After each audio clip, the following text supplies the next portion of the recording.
So before we get to legislative topics, can you tell us a little bit about yourself and your life outside of the legislature? Yeah, so my name is Sydney Jordan. I live in Northeast Minneapolis. I've lived there for over a decade at this point, and I love Northeast Minneapolis. I spend as much time as I can in our community, in our parks, in our amazing restaurants and breweries, and our vibrant arts scene as much as I can. So always great to connect with neighbors. It's a busy, vibrant part of our world, and it really feels like the world comes to Minneapolis through Northeast Minneapolis. And it's 68. Yep. You represent 68. Yep, which is Northeast Minneapolis and Southeast Como. Okay. What are some of the issues that are important to the folks that live there? Yeah, I think like most places, our schools are very important. They're our center of our community.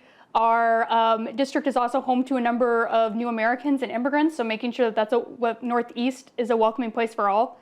And then, of course, we are lucky enough to live next to the Mississippi River, and so clean water and water issues are a very important thing to many of us. We love having the river there, and it's where we get our drinking water, it's where we recreate, it's a scenic home to migratory birds that many people like to watch, which is something you don't think of when you think of a city, but we do have so many outdoor spaces that are critical to us.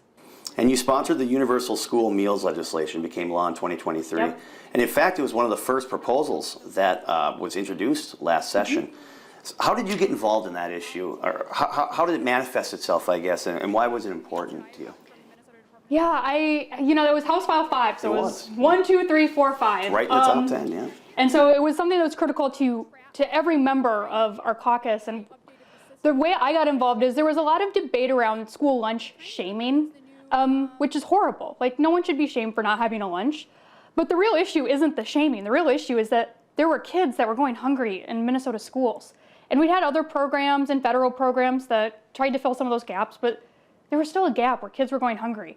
And hearing from those students the way that impacted their learning, and hearing from their parents and families about what that did for their family, made it just really clear that we needed to address the underlying issue. And the underlying issue is just that kids didn't have food.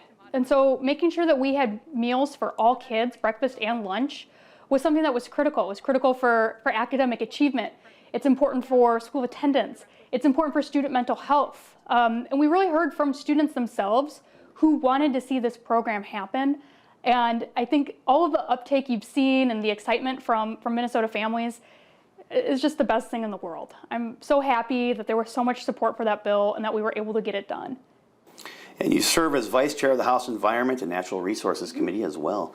And we saw on Twitter that you attended the National Caucus of Environmental Legislators in August. What was that like, first of all? And then a second part, you said you were fired up to deliver more environmental and clean energy wins for Minnesota next session. So what kind of goals are you thinking? Ooh, well, it's great to be a part of the National Caucus of Environmental Legislators, or NCEL.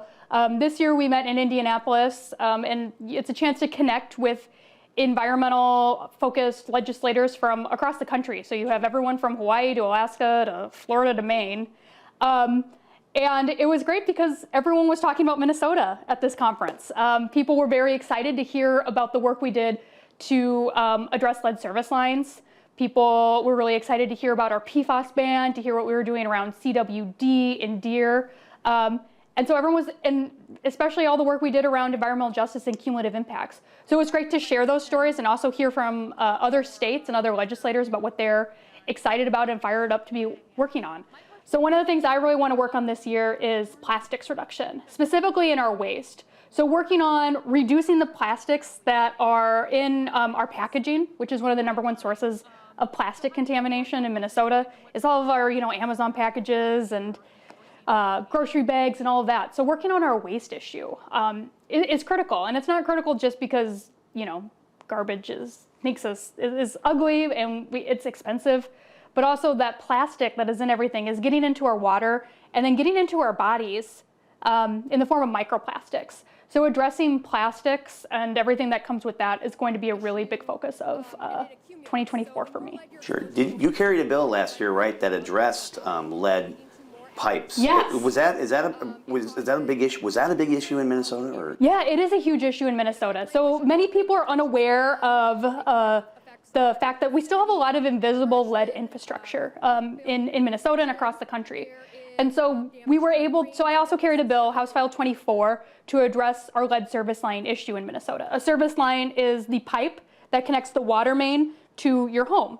And often in Minnesota, though, and elsewhere in the country, those are both publicly and privately owned.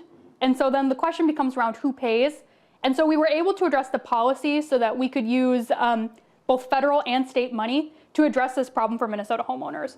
And now we have a plan to remove all of our lead service lines in Minnesota in the next decade. And then recently, I think this past weekend, in a few days, actually President Biden has announced that they will be doing the same thing on the federal level. Wow. So it's great to see, I mean, that's one of the things Minnesota ahead in the process. Exactly. I'm thinking that we inspired the president to take this action, but lots of states are stepping up and addressing lead. And you're also a member of the Education, Finance, and Labor and Industry Committees. Is there anything in those areas that you want to work on this session? Yeah, I think still looking at ways that we can address school funding is important. There's a lot of leadership on closing some of those funding gaps. I think some of the other things around labor is how can we continue to strengthen Minnesota's workers' rights and abilities to advocate for themselves in safe workplaces.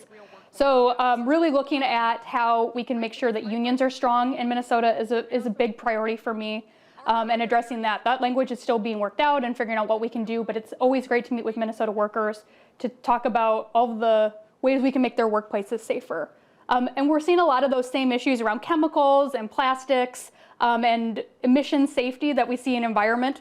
That matters for workers too, because workers are the ones who are actually, closest to those sources, whether they're picking up our trash or working in a factory. Making sure that those workers are safe and have workplaces where they can take care of their families, but take care of their bodies is important to me.